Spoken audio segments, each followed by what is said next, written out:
힐링 가족 여러분 안녕하세요. 25년 3월 18일 미국 증시 브리핑입니다.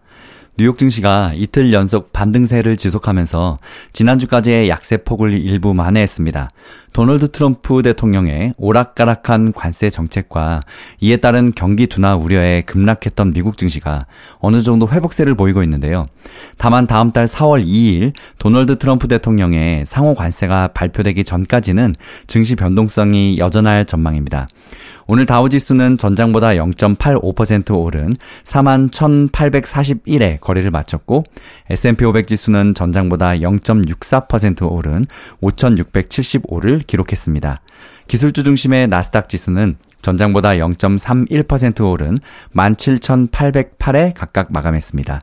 오늘 필라델피아 반도체 지수 1.42% 상승해서 4,663을 기록했고 새로 시작한 AI 반도체 지수는 0.59% 상승해서 1,038을 기록했습니다.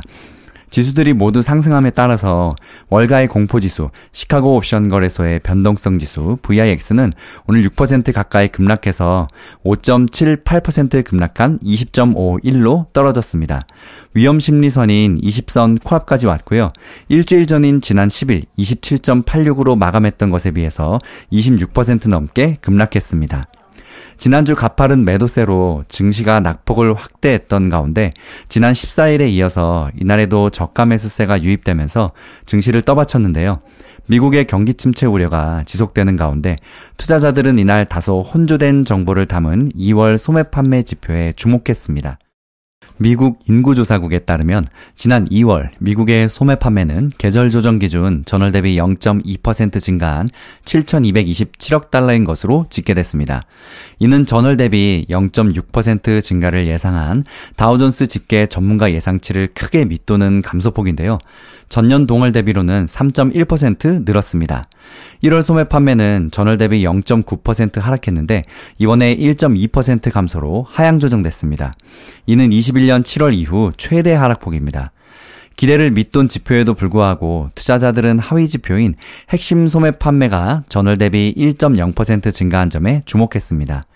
가계의 재무 상태를 보여주는 잣대로 활용되는 외식비 지출도 크게 줄어들며 소비 둔화를 시사하기도 했습니다. 특히 레스토랑과 바의 매출이 13개월 만에 가장 큰 폭으로 감소해서 미국 경제의 중추인 소비가 흔들리는 것으로 나타났는데요. 가계 재정의 핵심인 외식 매출도 줄어든 건 트럼프 대통령의 관세와 감원 정책의 여파가 현실로 다가오고 있음을 의미합니다. 다만 변동성이 큰 자동차를 제외하면 2월 소매 판매는 0.3% 증가한 것으로 나타났습니다. 이는 시장 예상치에 부합한 수치인데요.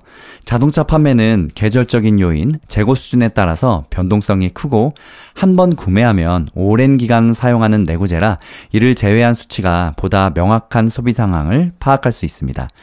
비핵심 부분을 제외하고 GDP 국내 총생산 계산에 직접 반영되는 조정 소매 판매는 1% 증가해서 예상보다 양호한 수치를 기록했습니다. 이 지표는 음식 서비스, 자동차 판매, 건축자 재점, 주유 판매를 제외한 수치를 반영한 것으로 예상치인 0.4%를 웃돌았습니다. 이렇게 핵심 소매 판매는 국내 총생산 GDP 산출에 반영된다는 점에서 1분기 성장률이 앞서 우려했던 것보다는 나쁘지 않을 것이라는 기대감을 높였습니다. 미국 해군 연방신용협동조합 로버트 프릭 이코노미스트는 좋은 보고서는 아니지만 소비자들이 미래에 대한 비관적인 상황에도 여전히 긍정적인 영역에 있다면서 소비 지출의 주요 원인은 소비자 소득이었으며 이는 좋은 속도로 증가하고 있으며 1월에서 2월로 인상적인 도약을 보였다고 말했습니다. 스콧 베센트 미국 재무부 장관이 전날 인터뷰에서 최근 미국 증시 하락에 대해서 건강하고 정상적인 조정이라고 평가했지만 시장에 미친 영향은 제한적이었습니다. 또 도널드 트럼프 미국 대통령의 관세 정책 영향을 우려해서 소비자들이 지출 대신에 저축을 택할 가능성이 있지만 투자자들이 일단 미국 소비의 여력은 여전히 높다는 점에 주목한 것입니다. 여기에 트럼프 대통령이 우크라이나 전쟁 종전 협의를 위해서 블라디미르 푸틴 러시아 대통령과 전화통화를 한다고 밝힌 점도 투자 심리 회복에 호재로 작용했는데요. 다만 경기 침체에 대한 우려가 완전히 해소된 것은 아닙니다. 이날 경제협력개발기구 OECD는 관세 정책에 의한 악영향이 우려된다는 이유로 올해 미국 경제성장률 전망치를 2.4%에서 2.2%로 낮췄습니다. 미국과 러시아 그리고 중국에 관한 국제정세 이야기는 바로 다음 영상에서 한 번 더 다루도록 하겠습니다. 오늘 주요 종목들의 등락률을 보면 애플은 0.24% 오르면서 상승 전환에 성공했습니다. 시리의 AI 기능 출시 지연은 실망스러웠지만 메리우스 리서치의 분석가들은 오히려 이것이 기회라고 언급했는데요. 몇 년 전에 아이폰 X로 업그레이드한 것처럼 애플이 곧 아이폰 라인을 혼합하고 결국 폴더블 폰을 출시하면서 비슷한 효과를 낼 수 있다고 분석했습니다. 폴더블 폰 참 빨리도 내놓네요. 그렇죠? 삼성전자는 7, 8년인가 거의 9년 전부터 한 걸로 알고 있는데. 또 애플은 알리바바와 협력해서 현지 AI 서비스를 개발하는 것도 호재이며 애플이 관세 면제 협상을 할 가능성이 있는 것도 긍정적이라고 언급했습니다. 다음 엔비디아는 오늘 1.76% 하락했습니다. 우리 시간으로 오늘부터 세계 최대 AI 개발자 컨퍼런스 GTC 2025가 시작됐는데요. 이에 대한 기대감이 주가에 반영됐지만 정작 오늘은 하락으로 마감했습니다. 이번 GTC에서 가장 주목받는 건 역시 젠슨 황의 등장이죠. 젠슨 황의 기조연설은 우리 시간으로 19일 새벽 2시에 시작됩니다. 젠슨 황 CEO는 블랙엘의 성능을 대폭 향상시킨 블랙엘 울트라와 또 내년에 출시할 차세대 GPU 시리즈 루빈에 대해 구체적인 정보를 공개할 것으로 전망됩니다. 오늘 아마존은 1% 넘게 빠졌고 알파벳은 약보합세를 기록했고 메타도 소폭 하락 마감했습니다. 반면에 버크셔 해서웨이는 오늘도 1.78% 오르면서 사상 최고치를 계속 경신하고 있습니다.